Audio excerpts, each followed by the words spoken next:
The greatest threats to the future of the Seventh-day Adventist Church in our time is not a lack of preached doctrine or evangelistic fervor, but rather the inability of the church. Hello and welcome back to the channel. If this is your first time here, my name is Lawrence. I share and comment on events that are taking place both within and also outside of the SDA church. Pastor Wintly Phipps preached a sermon about the church last Sabbath. And in the sermon, he mentioned that the church, the SDA church in America, is dying. What was his reason? What did he see that he said that a church is dying?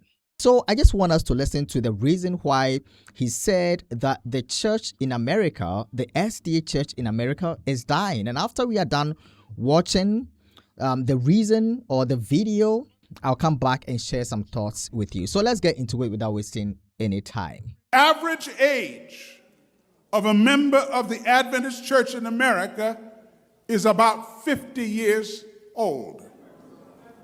And were it not for the younger immigrant members in our church, the official average age of members would be more closer to 60 years of age.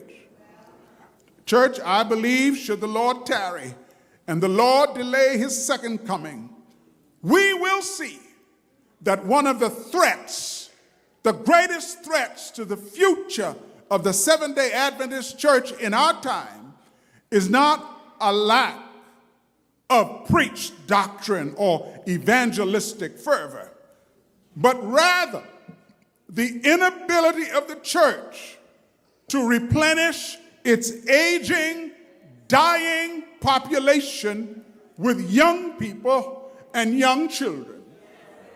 You see, friends, we really do not know all the reasons why, but since 2008, young people are postponing marriage.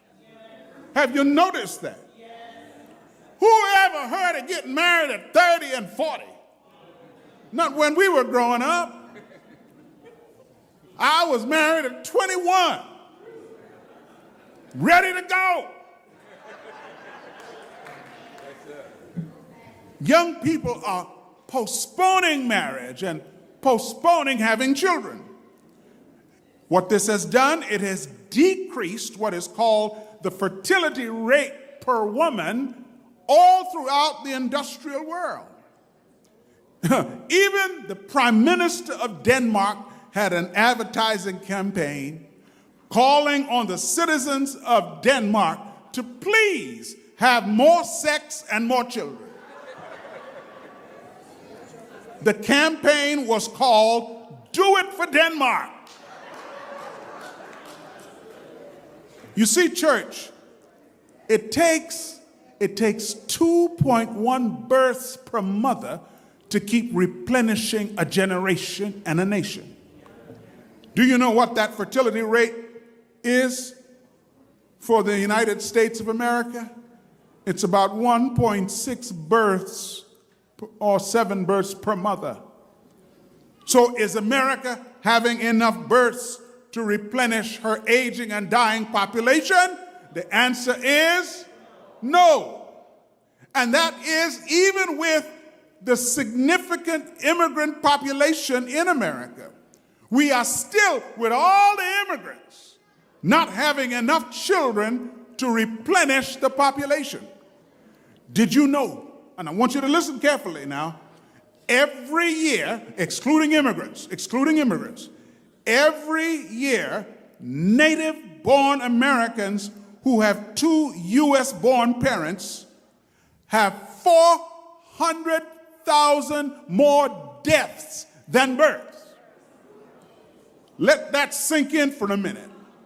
That means the population of native-born Americans who have 2 U.S.-born parents, that population is decreasing every year by 400,000 people.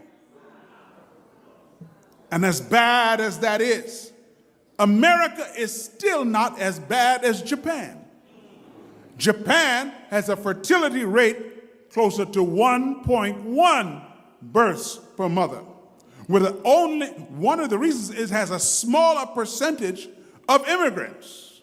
3% immigrants in Japan, 13% immigrants in the United States. And because of that, 3%, 1.1 births, last year, Japan had more than 1.6 million deaths and fewer than 700,000 births.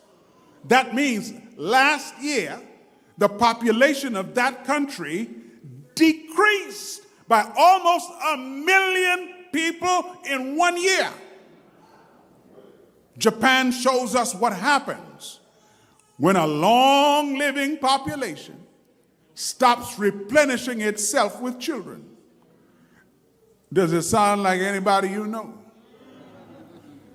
If we are honest, the Adventist Church in America is facing a similar warning.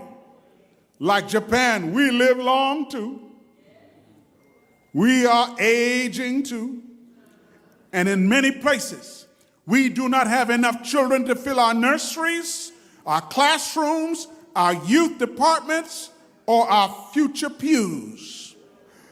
Like Japan, our members are aging. Like Japan, we belong to a long-living people. Adventists live longer than any other Christians on the planet Earth. But like Japan, in many places, our schools are closing. Like Japan, in many places, we are not replenishing ourselves with children. We need bold, courageous, audacious action and leadership to reverse our demographic decline. As a pastor for 50 years, I've watched the aging of our church happen before my very eyes. I began to see it up close about 35 years ago when I noticed that I was doing more funerals than weddings. And then I noticed more and more that the baby blessings I was doing were not coming from members of the church. Because you see, with an average age of members being 50 and 60, you can't expect to see a lot of, you can't expect to do a lot of baby blessings in your church. That is, unless you've got immaculate conception miracles taking place. Or if you got pregnant, it's going to be an immaculate conception. And if we started having miracles like that here at Palm Bay, everybody would be joining this church.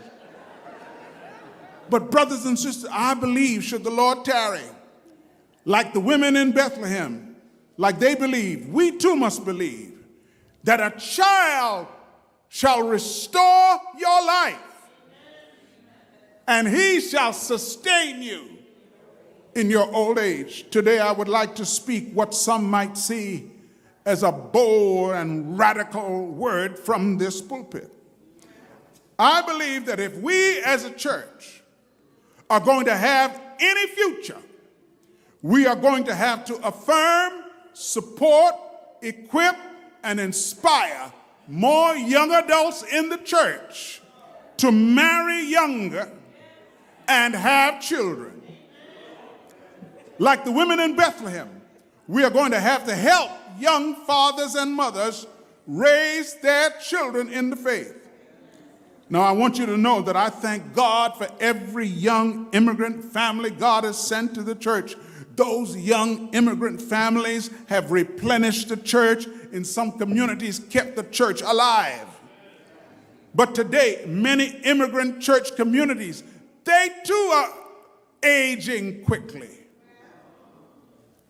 Look at you.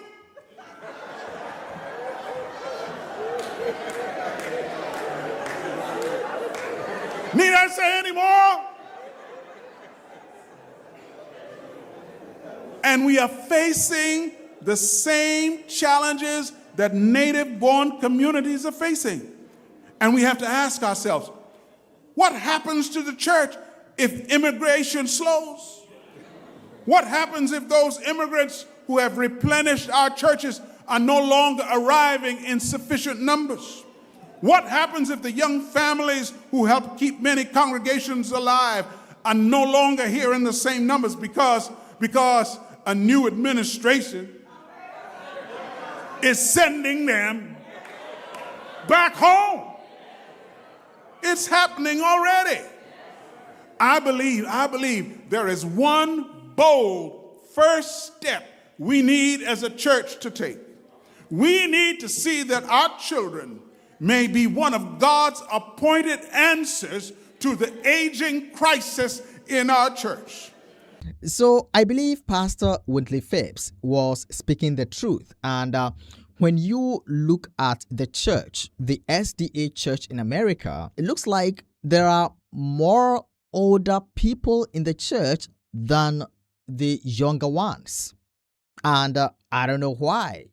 But according to the video, Pastor Wintly Phipps was encouraging that people give birth into the church.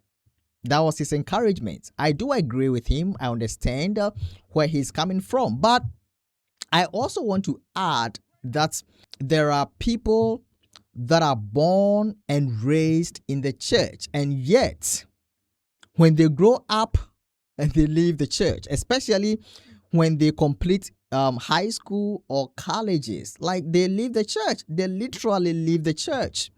And I think this is a big problem that as a church we all need to consider and pray against.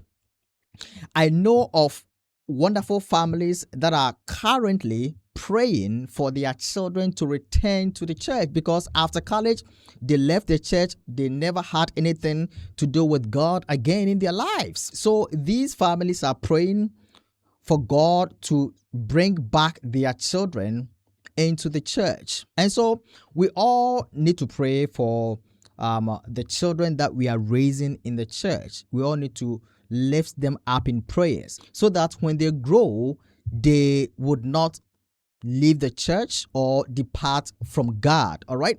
You can consider downloading the We Pray app because that is a prayer app for all Seventh-day Adventists. When you are on the app, you are able to pray for people. People are able to pray for you, and this is how it works. When you submit a prayer request, people are going to see your prayer request and they're going to pray for you, all right?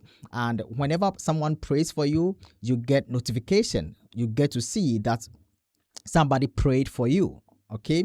The last time that I published a prayer request, I think I had about 15 or 20 people praying for me, So please consider downloading We Pray app. Let's gather there and lift each other in prayers. May God bless you for watching. See you again.